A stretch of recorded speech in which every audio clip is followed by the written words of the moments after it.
When he went into the house of one of the rulers of the Pharisees on a Sabbath to eat bread, they were watching him. Behold, a certain man who had dropsy was in front of him. Jesus, answering, spoke to the lawyers and Pharisees, saying, Is it lawful to heal on the Sabbath? But they were silent. He took him and healed him and let him go. He answered them, Which of you, if your son or an ox fell into a well, wouldn't immediately pull him out on a Sabbath day? They couldn't answer him regarding these things. He spoke a parable to those who were invited, when he noticed how they chose the best seats, and said to them, When you are invited by anyone to a wedding feast, don't sit in the best seat, since perhaps someone more honorable than you might be invited by him. And he who invited both of you would come and tell you, Make room for this person. Then you would begin with shame to take the lowest place.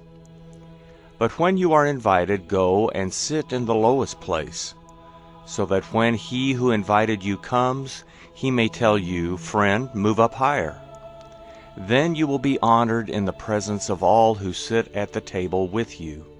For everyone who exalts himself will be humbled, and whoever humbles himself will be exalted.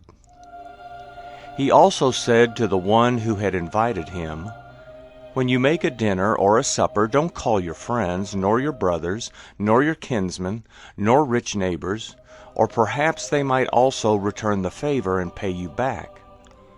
But when you make a feast, ask the poor, the maimed, the lame, or the blind, and you will be blessed, because they don't have the resources to repay you. For you will be repaid in the resurrection of the righteous. When one of those who sat at the table with him heard these things, he said to him, Blessed is he who will feast in God's kingdom. But he said to him, A certain man made a great supper, and he invited many people. He sent out his servant at supper time to tell those who were invited, Come, for everything is ready now. They all as one began to make excuses. The first said to him, I have bought a field, and I must go and see it. Please have me excused. Another said, I have bought 5 yoke of oxen, and I must go try them out. Please have me excused. Another said, I have married a wife, and therefore I can't come. That servant came and told his lord these things.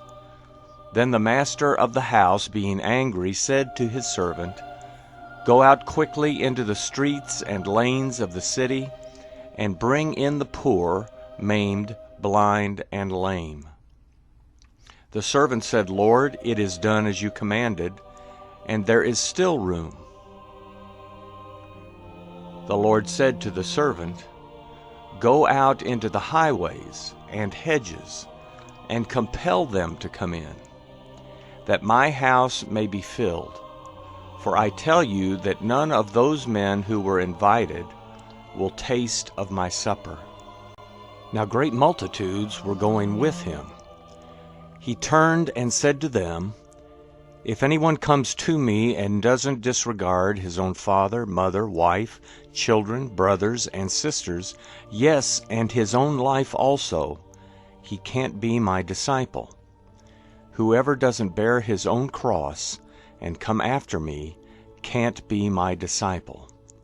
For which of you, desiring to build a tower, doesn't first sit down and count the cost, to see if he has enough to complete it?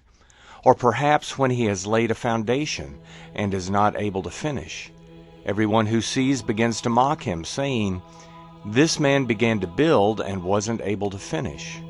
Or what king, as he goes to encounter another king in war, will not sit down first and consider whether he is able with 10,000 to meet him who comes against him with 20,000? Or else, while the other is yet a great way off, he sends an envoy and asks for conditions of peace.